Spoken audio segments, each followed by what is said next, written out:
All right, I want to start off by giving all praises to Yahweh, Ba'ashem, Yahushua, Ba'ashem, Rakakadesh, the wonders to the elders and apostles taught me it's true. Now, I just wanted to do a quick one on this. Will be real quick. I'm just only going to go through use this one verse. And we're going to read all the different, translations of this one verse. Now, the reason why, the veil in the temple ripped, it was signifying, the last covenant coming to an end in the beginning of the new covenant. All right. Now, the new covenant hasn't been fully enforced yet, but it is definitely some that we are beginning to come into. All right. Now, Matthew the 26th chapter 28th verse makes it crystal clear that the new covenant was already started. All right. In Yahweh's words. All right. So anyone who's saying that we haven't entered into the new covenant is completely wrong. Now it's not complete, and like I said, you would know it's complete because once someone is completely through the new covenant, is complete, the scriptures say you will become a new creature. All right, and no one has became that new creature yet. All right, but we are supposed to be, making them steps in that direction. And brothers go into spiritual power and things of that nature. And you got to remember, the apostles had spiritual power in the bodies we in right now. All right. So there's also letting you know that, brothers are thinking that you have to be, go up and receive the new heavenly bodies to receive spiritual power. That is not correct because the apostles already had spiritual power in the bodies we in right now. You need the Yahweh spirit to be dwelling with you in a very strong way. And that is what gives that spiritual power. Now, this is Matthew the 26th chapter, 28th verse. For this is my blood of the New Testament, which is shed for many for the remissions of sin.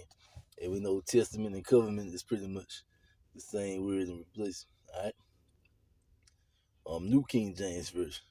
For this is my blood of the new covenant, which is shed for many for the remissions of sin.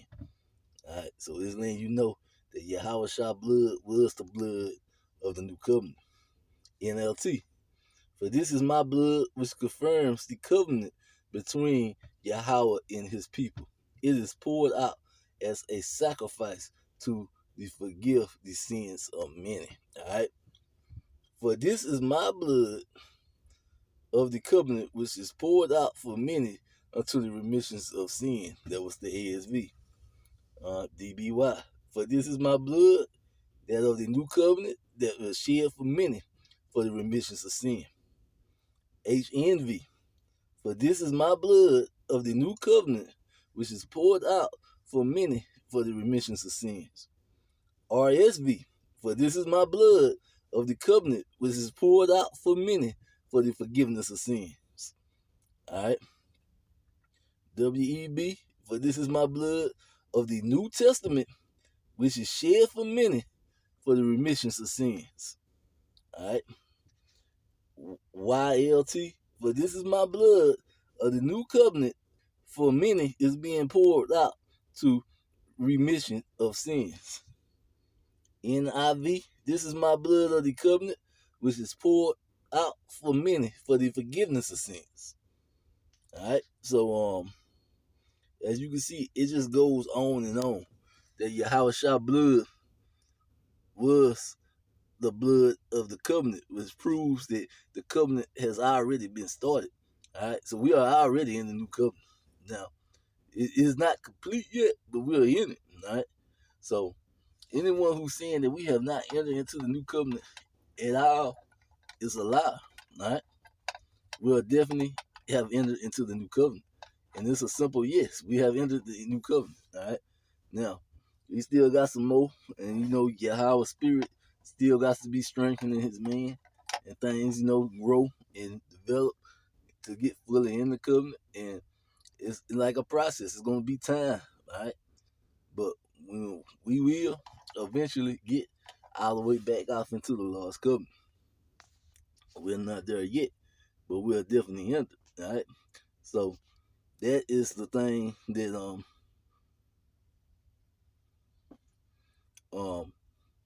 we need to understand. And he said the blood of the covenant, which is poured out for many for the forgiveness of sin. So, in other words, this blood is the part of the covenant, and this is what forgives your sins, which means this is what gives you your grace. Grace only exists inside the new covenant. If anybody telling you you can have grace without the new covenant, they don't know what the hell they talking about. Grace only exists inside the new covenant. This is the blood of the new covenant, which has been poured out for many for the forgiveness of sin. All right? The new covenant forgives your sin. The grace forgives your sin. Grace is a part of the new covenant. So to be under grace, you have to be in the new covenant. And this is why a lot of these other camps don't even teach grace. All right? Because to be under grace, you have to be in the new covenant. There's no getting around it. And with that, I'm going to say, Shalom.